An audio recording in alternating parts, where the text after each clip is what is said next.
Scribble revision series में आज अपन start करेंगे ऐसे 550। बहुत ही इजी स्टैंडर्ड है, छोटा सा स्टैंडर्ड है। 4 नंबर का क्वेश्चन आपके एग्जाम में आने वाला है। ठीक है, कौन सा क्वेश्चन क्या आएगा, इंपॉर्टेंट कैसा है, सब चीज़ें बता दूंगा। हैंड रिटन नोट से पूरा पढ़ा हुआ, और हैंड रिटन नोट्स आपको पूरा पूरे कोर्स के हैंड रिटन नोट्स आपको गूगल ड्राइव का लिंक मिल जाएगा डिस्क्रिप्शन में, या व्हाट्सएप कम्युनिटी, टेलीग्राम चैनल, हर जगह अवेलेबल है। जाके चेकआउट कर लेना। अमेजिंग तरीके से एक एक चीज़ बना के समझा रखी है। तो स्टार्ट करते हैं सर। ऐसे 550 रिलेटेड पार्टी, जल्दी से वीडियो को पहले लाइक कर दो एंड 10 दोस्तों के साथ में शेयर करना अगर वीडियो पसंद आए तो। स्टार्ट करते हैं सर। ऐसे 550 रिलेटेड पार्टी। अभी राजा रिलेटेड पार्टी में ना 2 सेगमेंट है। बेसिकली एक सेगमेंट तो इसका डेफिनेशन का कवर करता है, और एक सेगमेंट इसके अदर टॉपिक का कवर करता है। ठीक है, अदर टॉपिक पे 4 नंबर का क्वेश्चन आने के चांसेस है। डेफिनेशन पे इंस्टीट्यूट ने कभी क्वेश्चन बनाया नहीं, बट बन सकता है। 4 नंबर का बन सकता है, या एमसीक्यू क्वेश्चन बन सकता है। मोस्टली एमसीक्यू टारगेट यहां से ज्यादा हो सकते हैं। ठीक है, कॉम्प्लेक्स कौन सा टॉपिक है सर? ये जो डेफिनेशन वाला एरिया है ना सर, ये रिलेटेड पार्टी का थोड़ा सा कॉम्प्लेक्स एरिया है, तो अपन इसको लास्ट में कवर कर लेंगे। बाकी जो अदर टॉपिक्स है जहां से सबसे ज्यादा हाई प्रोबेबिलिटी है 4 नंबर के टॉपिक के क्वेश्चंस आने की, वहां से अपन टॉपिक को उठा लेते हैं। अब सर रिलेटेड पार्टी क्या है, एक बार थोड़ा सा चीज को अंडरस्टैंड करो। Try to understand holding subsidiary, holding associate, तुमने ये सारी चीजें पढ़ रखी है। ये सभी रिलेटेड पार्टी होती है, पर इसकी डेफिनेशन काफी वाइड है, अपन डिस्कस करेंगे। मैं तो तुम्हें तुम्हारे घर का एक एग्जांपल देता हूँ। राजा मेरी बात सुन। अब देखो, पहले क्या होते थे भाई? पहले क्या होते थे, 4 4 भाई होते थे। ठीक है, पहले के ज़माने में 4 4 भाई, 5 5 बहनें होती थी, परिवार में बड़ी बड़ी फैमिलीज होती थी। अब सपोज कर, मेरी बात सुन। तुम अपनी फैमिली की ट्री को तो जानते हो कि हाँ भाई, मेरे ये दादा दादी है, उनके 4 बच्चे, 3 बच्चे, फिर हमारे ये कजन्स है ना। अब दादा के जो भाई है, और दादा के भाई, दादा के बहन, उनके भी बच्चे हो गए, उनके भी बच्चे हो गए, और वो जो तुम्हारे वो भी फिर भाई बहन लगेंगे, है ना। कितना कॉम्प्लेक्स चीज हो जाती है। अभी आज के टाइम में जो अपनी जनरेशन है, वो क्या हर रिलेटिव को पहचान पाती है? अरे तुम किसी से शादी ब्याह में मिल गए ना, तो उनको, हाँ, वो बोलेगी कि पहचाना मेरे को, मैं तेरी बुआ लगती हूँ। हाँ हाँ, पहचाना पहचाना। तुम ढोक दे दोगे, पर तुम्हें याद नहीं आएगा इनका नाम क्या है। ठीक है, और यही रिलेटेड पार्टी होती है। इनकी रिलेशनशिप्स इतनी कॉम्प्लिकेटेड होती है कि यहाँ पे रिस्क रहती रहती है, रोमम की रिस्क रहती रहती है, रिस्क और मटेरियल मिसस्टेटमेंट। क्या ये बात आपको समझ में आती है? तो इसकी डेफिनेशन तो पढ़ लेंगे राजा। पहले अपन है ना एग्जाम से रिलेटेड कुछ टॉपिक्स को रिवाइज कर लेते हैं। सुनना मेरी बात को ध्यान से। सो पहला टॉपिक है nature of related party relationship. यहाँ पे क्या होता है, रिलेटेड पार्टी जो होती है ना, उसकी रिलेशनशिप्स है ना, उसका नेचर ही इस तरीके से है कि सर उसके कारण रिस्क ऑफ मटेरियल मिसस्टेटमेंट रहता ही रहता है। सर क्यों सर? मैंने तुम्हें बोला ना अभी, कितना कॉम्प्लेक्स स्ट्रक्चर तुम्हें बताया। अब प्रैक्टिकल एंगल से देखो। होल्डिंग होल्डिंग होल्डिंग कंपनी की सब्सिडरी, फेलो सब्सिडरी, ठीक है ना। फिर अलग अलग फॉर्मेशन होती है जो अपन डेफिनेशन में डिस्कस करेंगे। उसके कारण इतनी कॉम्प्लेक्स रिलेशनशिप्स के कारण रिलेटेड पार्टी डिफाइन हो सकती है, पूछो मत। तो भाई कॉम्प्लेक्स रिलेशनशिप रहती है।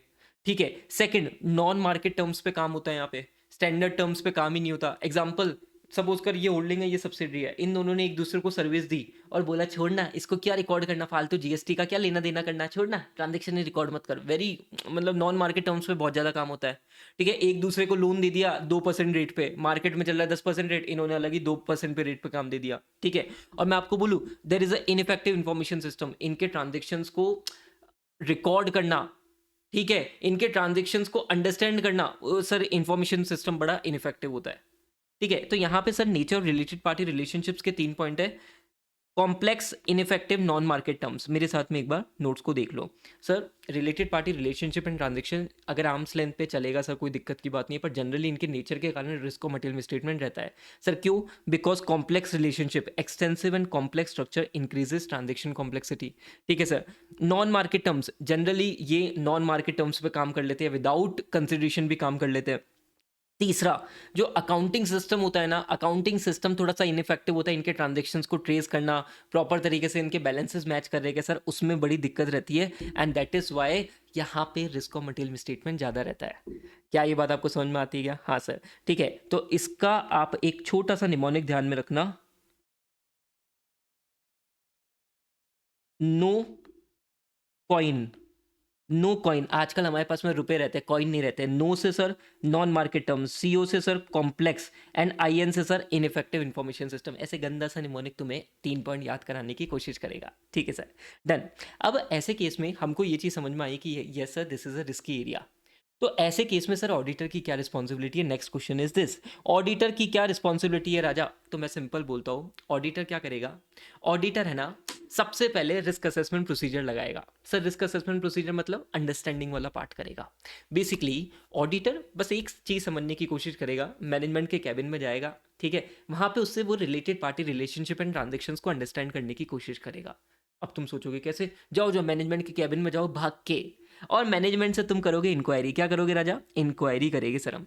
इंक्वायरी करोगे कर क्या क्या करोगे? मैनेजमेंट मैनेजमेंट यार मेरे को बताना यार, कितनी कितनी रिलेटेड पार्टीज है, मेरे को एक बार उसकी लिस्ट दे दे। अच्छा मेरे को ये भी बता कि पिछले साल और इस साल में क्या चेंज हुआ, ये बता। मैनेजमेंट ने दी, ठीक है, हाथों हाथ मैनेजमेंट को बोलो, मैनेजमेंट ये जो तूने रिलेटेड पार्टी की लिस्ट दी है ना, इसमें मेरे को नेचर बता। होल्डिंग सब्सिडरी के कारण है क्या? किसके कारण ये रिलेटेड पार्टी की डेफिनेशन में फॉलो हो रही है, मेरे को रिलेशनशिप बता दे। और मेरे को साथ में एक और कॉलम बना के दे दे कि ड्यूरिंग द ईयर इनके साथ में ट्रांजेक्शन हुए हैं, तो उस ट्रांजेक्शन का टाइप क्या था, उस ट्रांजेक्शन का पर्पस क्या था, मेरे को एक बार पूरी क्लैरिटी दे दे। ठीक है क्या? हाँ सर, आओ मेरे साथ में, इसको इधर देखो। ठीक है, तुमने मैनेजमेंट को क्या क्या, मैनेजमेंट मेरे को है ना रिलेटेड पार्टी की पूरी लिस्ट दे, उसमें पूरे ड्यूरिंग द ईयर कौन कौन से चेंज हुए, फॉर एग्जांपल कोई डिलीट हुआ होगा, कोई ऐड हुआ होगा, कोई सेम हुआ होगा। उसके बाद में मेरे को बता कि नेचर कैसा है, और मेरे को ये बता कि उनके साथ में ट्रांजेक्शन का पर्पस क्या था, टाइप क्या था। क्या ये बात आपको क्लियर है? तुमने बेसिकली अंडरस्टैंडिंग ली। हाँ सर, उसके अलावा भी तुम सर और किसी चीज़ की अंडरस्टैंडिंग लेते हो सर, किसकी? तुम है ना रिलेटेड पार्टी के ट्रांजेक्शन्स के कंट्रोल से रिलेटेड अंडरस्टैंडिंग लेने की बात करते हो। सर इसमें भी basically what you will be doing, you will be understanding, you will be testing controls. Sir क्या basically related party relationship and transactions को आइडेंटिफाई कैसे करा जा रहा है, उनकी अकाउंटिंग कैसे करी जा रही है, एप्लीकेबल एफआरएफ के बेसिस पे डिस्क्लोजर कर दिया नहीं कर दिया, इससे रिलेटेड ऑडिटर उसके कंट्रोल्स को असेस करता है कि यार कंट्रोल्स आर वर्किंग फाइन और not, related party relationships are properly identified, sir इनकी अकाउंटिंग सही से हो रही नहीं हो रही है, सर डिस्क्लोजर सही से कर रहे नहीं कर रहे, कंट्रोल्स देखो। हाँ सर, अब ये आरपी ट्रांजेक्शन्स मान के चलो सर कॉम्प्लेक्स ट्रांजेक्शन्स है, तो इनका ऑथराइजेशन कौन कर रहा है, इनका अप्रूवल कौन कर रहा है, आप इससे रिलेटेड कंट्रोल्स देख लो। तो evaluate authorisation approval process for significant transaction and arrangement with related party. साथ के साथ में अगर नॉन स्टैंडर्ड ट्रांजेक्शन हो रहा है, नॉन मार्केट टर्म्स पे काम हो रहा है, तो सर उसको कौन ऑथराइज कर रहा है, कौन अप्रूवल दे रहा है, इसको बेसिकली रिव्यू करो। Basically what you are doing, you have understood the basic understanding part. Now what auditor is focusing controls कि सर ये related party relationship and transaction को ऑथराइज अप्रूव कौन कर रहा है, सर नॉन स्टैंडर्ड टर्म्स पे काम हो रहा है in the normal course of business, so sir उसको कौन ऑथराइज अप्रूवल कर रहा है, ऑडिटर उसको रिव्यू कर रहा है। ठीक है, auditor what is basically doing, auditor ये कंट्रोल्स देख रहा है कि sir related party relationship and transactions को कौन आइडेंटिफाई कर रहा है, कौन अकाउंट कर रहा है, कौन डिस्क्लोज कर रहा है। हाँ सर, डन। सो राजा मैंने अभी तक तुम्हें क्या बताया, आपको बताऊँ सर 50% जो स्टैंडर्ड इज कंप्लीट। मेरी बात को सुन, बेसिकली रिलेटेड पार्टी रिलेशनशिप्स अगर आर्म्स लेंथ पे ओके, कोई दिक्कत की बात नहीं है, बट जनरली प्रॉब्लम क्या होती है, रिलेटेड पार्टी का जो रिलेशनशिप और ट्रांजेक्शन्स होते हैं ना सर, वो बड़े कॉम्प्लेक्स होते हैं, वो बड़े कॉम्प्लेक्स होते हैं, इफेक्टिव सिस्टम बड़ा, इन्फॉर्मेशन सिस्टम बड़ा इनइफेक्टिव होता है, और नॉन मार्केट टर्म्स पे काम होता है, इसलिए इसके कारण सर रिस्क मटेरियल मिसट्रीटमेंट ज़्यादा रहता है। तो ऐसे केस में मैंने ऑडिटर को बुलाया, मैंने कहा ऑडिटर तेरी रिस्पॉन्सिबिलिटी है। ऑडिटर ने बोला सर क्या करना है, मैंने कहा मैनेजमेंट के कैबिन में जा भाग के और उनसे अंडरस्टैंड कर, उनसे इंक्वायरी कर।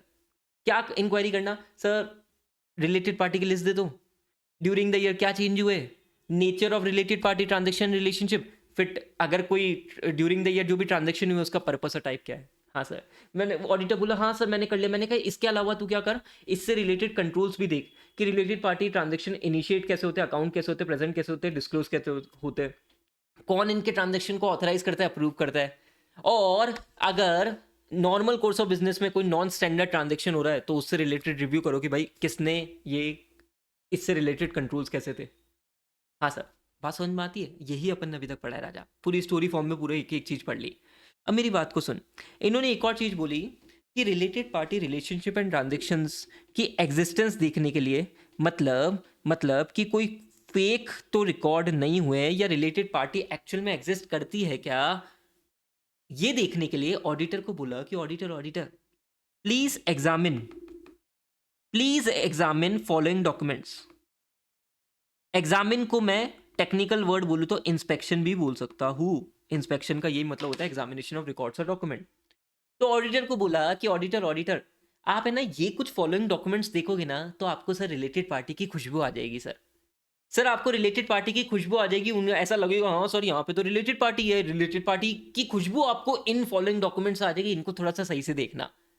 सर कौन कौन से डॉक्यूमेंट है बुक में आपके, कम से कम 11 से 12 पॉइंट है, अपन को बस 6 से 7 पॉइंट याद करके चलने हैं। सर पहली चीज इनकम टैक्स रिटर्न देख लेना।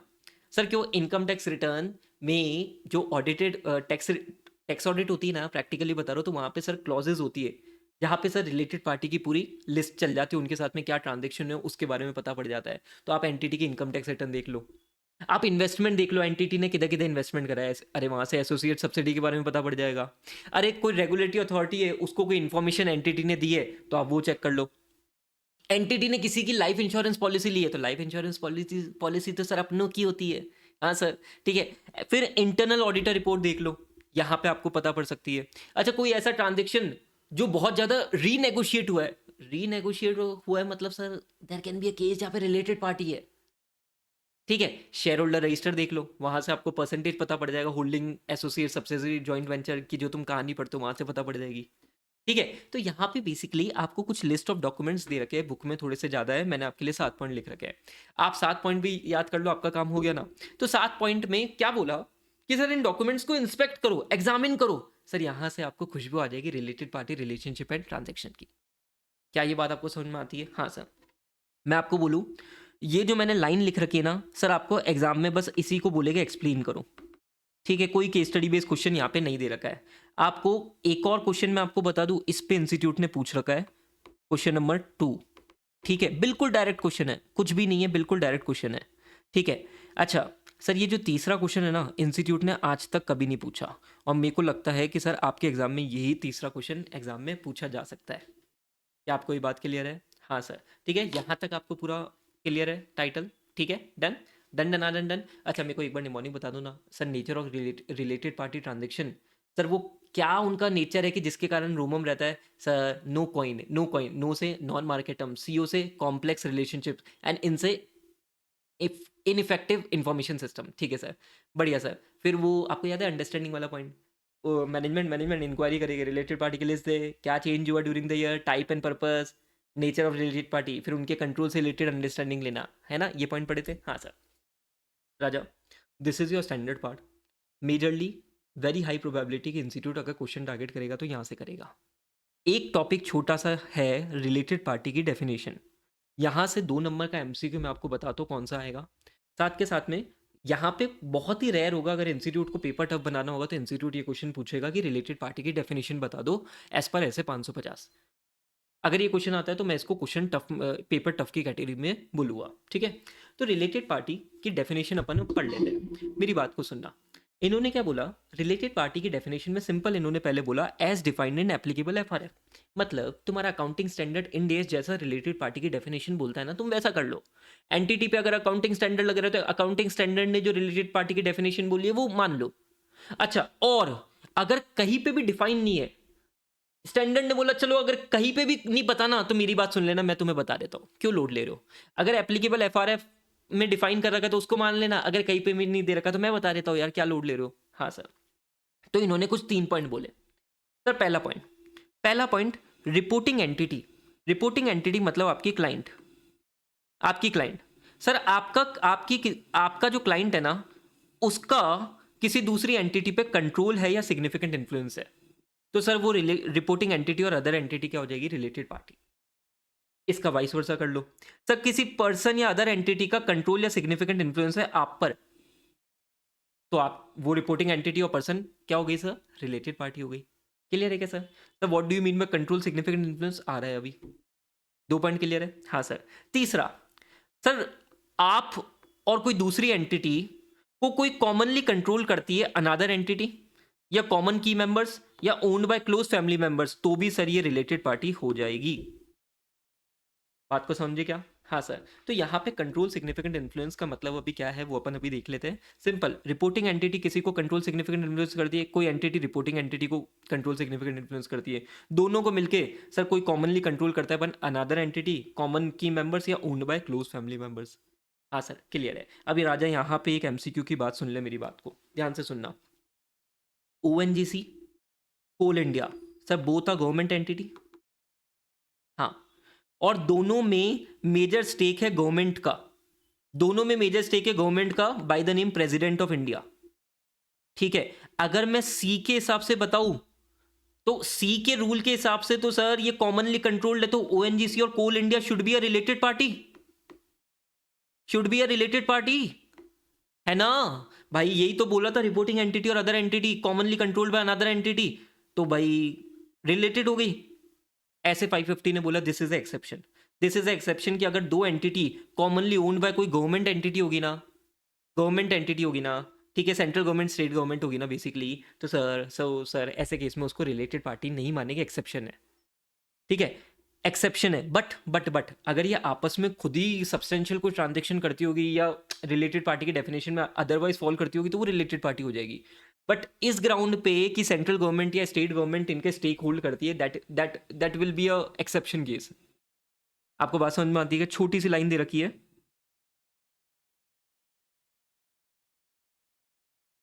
Entities under common control by a state, national, regional और local government are not considered related.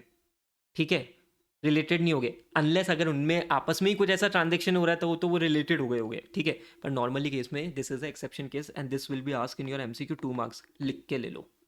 ठीक है, डन सर, क्लियर है। हाँ, अभी राजा मेरी बात को सुनना, लास्ट टॉपिक मेरे को बताना है कंट्रोल एंड सिग्निफिकेंट इन्फ्लुएंस। तो कंट्रोल एंड सिग्निफिकेंट इन्फ्लुएंस में सिंपल सा लॉजिक क्या है कि अपन कंट्रोल कब बोलते हैं, कंट्रोल कोई किसी को कब कर रहा होता है, जब उस एंटिटी के वो स्ट्रैटेजिक डिसीजंस ले रहा होता है, स्ट्रैटेजिक डिसीजंस ले रहा होता है। X limited oversee strategic and financial decisions of Y limited have power to influence decision. आपको बात समझ में आती है कि that is a control, that is a control कि एक्स लिमिटेड स्ट्रेटेजिक, मतलब he has the power to influence decisions, तो अपन क्या बोलते हैं सर, कंट्रोल। जैसे अभी कोचिंग इंडस्ट्री में एक एंटिटी को कोई दूसरे दूसरे टीचर इन्फ्लुएंस कर रहे थे, ठीक है, और वो कोई छोड़ के दूसरी जगह चले गए, that is a control, that is a control basically. X limited oversee strategic and financial decisions of Y limited. अरे छोड़ो, गंदा सा एग्जांपल मैंने ले लिया, इग्नोर। ठीक है, सिग्निफिकेंट इन्फ्लुएंस कब है, जब आपके पास में बस पार्टिसिपेट है, पार्टिसिपेशन की पावर है, you have the participation power in strategic decisions of Y limited. आपको बात समझ में आती है क्या? That is a case of significant influence, that is a case of significant influence. ठीक है, अच्छा राजा मेरी बात को सुनना, कुछ इन्होंने 5 एग्जाम्पल्स दिए जहां पे कंट्रोल या सिग्निफिकेंट इन्फ्लुएंस का इन्होंने एग्जाम्पल दिया। ठीक है, सो एक्स लिमिटेड अगर इक्विटी शेयर होल्डिंग रखती है वाई लिमिटेड की, ठीक है, that could be the case. Y limited X limited की इक्विटी शेयर होल्डिंग रखती है, that could be the case. अच्छा, being part of TCWG, TCWG का अगर पार्ट है तो that is the another case. Close family members of third part and business relationships covered in part number 3। अभी मैंने है ना ये ना रिवीजन वीडियो में it is very difficult to explain these things, है ना। मैंने आपके लिए क्या कर रखा है, मैंने आपके लिए क्या कर रखा है, इन सारे पॉइंटर्स के सबके एग्जाम्पल्स दे रखे हैं। ठीक है, आपको आईसीएस स्टडी मटेरियल में नहीं मिलेंगे, किसी बुक में नहीं मिल सकते ये एग्जाम्पल्स, ये अपन ने हर चीज़ के एग्जाम्पल्स दे रखे हैं। ठीक है, what you need to do, मैं आपको ना पीडीएफ का लिंक दे देता हूँ ड्राइव में ही, इसमें आप ये शांति से बैठ के इनके एग्जाम्पल्स को रीड करोगे। ठीक है, सबके एग्जाम्पल्स आप रीड करोगे। क्या ये बात आपको क्लियर है क्या? हाँ sir, done. So this is my take on S A 550। बहुत ही छोटा सा स्टैंडर्ड है, एग्जाम में पूछने लायक स्टैंडर्ड है, इसको जल्दी से कवर अप कर लो। मैंने हालांकि आपको एक्टिव रिकॉलिंग करा दी है, थोड़ा याद करवा दिया है। आई थिंक बढ़िया हो गया होगा आपका स्टैंडर्ड। कमेंट सेक्शन में मेरे को बताना कि ये स्टैंडर्ड मक्खन की तरह हो गया क्या, बिल्कुल बिंदास। फिर नेक्स्ट स्टैंडर्ड अपन स्टार्ट करेंगे कल।